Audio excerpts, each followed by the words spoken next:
बिल्कुल, आज गर्मा गर्मी चला पूरे सदन में। सत्ता पक्ष विपक्ष सभी विधायकों ने काफ़ी हो हल्ला किया।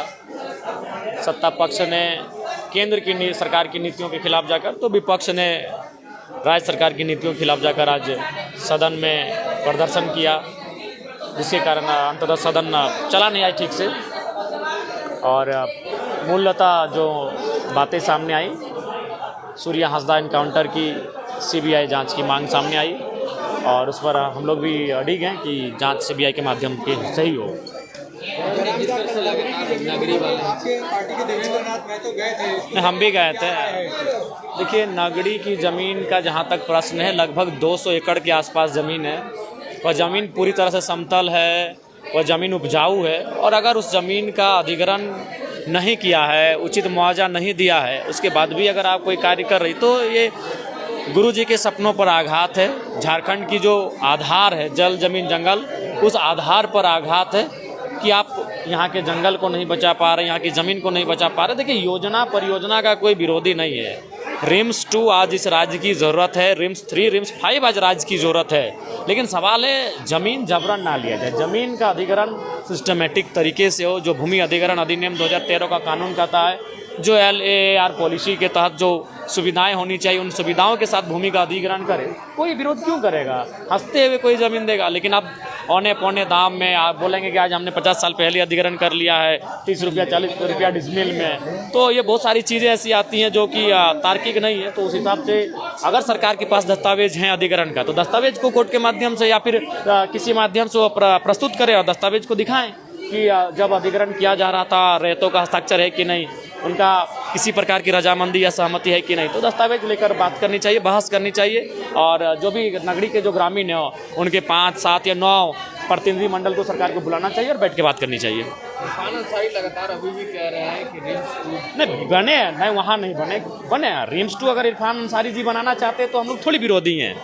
हर प्रत्येक दिन हम लोग को अभी 10 से 15 बीमारियों का समस्या सुनना पड़ता है। तमाम डॉक्टर से फ़ोन में टेलीफोनिक बात करनी पड़ती है। कई जगह 10,000, 5,000, 20,000, 25,000 रुपये बिल माफ़ करने के लिए फ़ोन करना पड़ता है। तो स्वास्थ्य की समस्याएं आज नंबर 1 पर है इस राज्य में। तो रिम्स 2, 3, 4, 5 सब बने, लेकिन नगरी जो विवादित हो रही है, जहाँ के लोग रजामंदी नहीं है दे रहे हैं, तो वहाँ पुनर्विचार करने की आवश्यकता। आप सुझाव दीजिए ना कोई जगह, आप बोलेंगे तो हम दे देंगे बहुत सारे। लेकिन देखिए, जैसे हम सुबह ही बात कर रहे थे मंत्री जी से, तो बोला कि नहीं, तुम जो जगह का सुझाव दे रहे हो वो खूंटी में है। खूंटी में सुबह ही हमारे पास एक एप्लीकेशन आया कि विधायक जी बहुत सारा विवाद चल रहा है, तो हमारे वहाँ 400 एकड़ जमीन का अधिग्रहण है, 400 एकड़ जमीन है, तो वहाँ बनाया जाए, यहाँ से 20 किलोमीटर है। कर नहीं, रिम्स 2 तो फिर राजधानी में ही बनेगा। तो हमें लगता है कि अगर देखने जाए तो बहुत सारी ऐसी ज़मीनें पड़ी हैं जहाँ पर आप इस काम को कर सकते हैं। दादा 1938 का टी शर्ट पहन क्या है, काफी लंबे समय के बाद जो है 1932 की तस्वीर विधानसभा में। देखिए, इस बार हमको लगा कि बोलने का, देखिए सबसे पहला बात है कि आप जब सदन में आते हैं तो कई तरीके से आप अपने आवाज़ को रखते हैं, या तो बोल के रखते हैं, या तो लिख के रखते हैं, या तो सांकेतिक रखते हैं, या तो शब्दों से रखते हैं। तो इस बार हमें लगा कि शायद इस बार बोलने का अवसर नहीं मिलेगा। सदन बाधित होने का संभावना पहले से था, और मात्र 2 दिन का सत्र बचा, जिसमें एक दिन तो गैर सरकारी संकल्प चला जाएगा, एक दिन बचा है। तो एक दिन में हम स्थान नीति पे बहस करें, नियोजन नीति पे करें, विस्थापन नीति पे करें, कृषि नीति पे करें, या किस विषय पे बहस करें, वो मैंने कम समय बचा है। तो इसलिए मैंने कहा कि कभी कभी शब्दों से, कभी कभी लेखों से, कभी कभी लेखन से भी अपने संदेश को बताना चाहिए। इसलिए आज पूरे सदन में मैं 1932 खतियान ये टी शर्ट पहनकर था।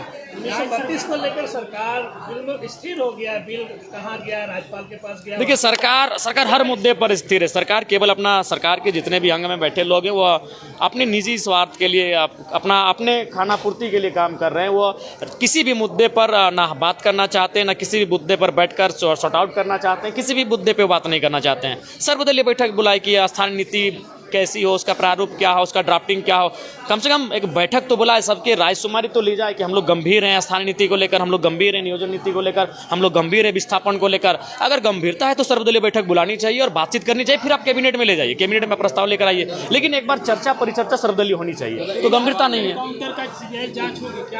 देखिए, अब राज्य सरकार तो बहुत ही अकड़ के है उसमें। राज्य सरकार उल्टा एक वरिष्ठ नेता उनको अपराधी बना रहे हैं। अरे भाई, अगर ऐसे अपराधी बोलने गए हैं मात्र केस हो जाने से तो राज्य के तमाम आंदोलनकारियों को आप अपराधी की लिस्ट में ला के खड़ा कर देंगे, तो वो तो बचना चाह रही है, उल्टा हुआ उनको अपराधी घोषित करने में लगी हुई है। दादा क्या लगता है सूर्या हांसदा के मामले पे, नगरी जमीन के मामले पे या फिर 1932 के खतियान मामले, सरकार की नीयत क्या लगा? देखिए सरकार, देखिए माननीय मुख्यमंत्री अच्छे इंसान हैं, दिल के साफ हैं, लेकिन एज ए पॉलिटिशियन उनका विजन बिल्कुल भी नहीं है।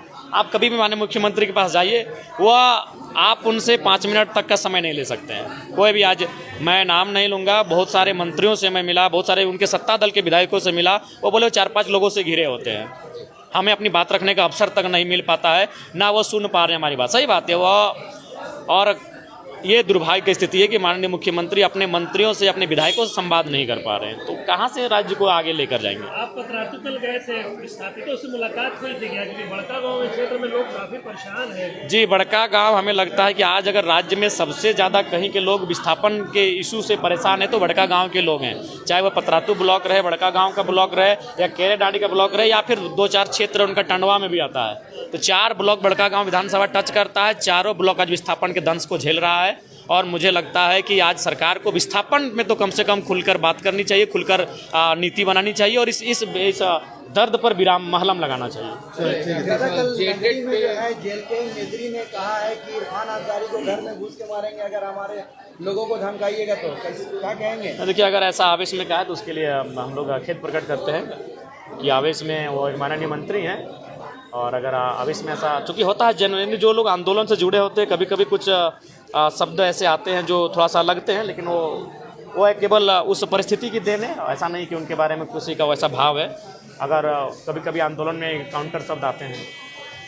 दादा जेटेड के छात्र लगातार, जी, आज मेरा वही सवाल था, आज जो मेरा शून्यकाल था जो बाधित हो गया, मेरे शून्यकाल का सवाल जेटेड से ही था कि जेटेड की जो परीक्षा है पिछले 9 वर्षों से नहीं हुई है, परीक्षा ली जाए। ये मेरे जेटेड में आज मुद्दा था, लेकिन बाधित होने के कारण उस मुद्दे को मैं रख नहीं पाया।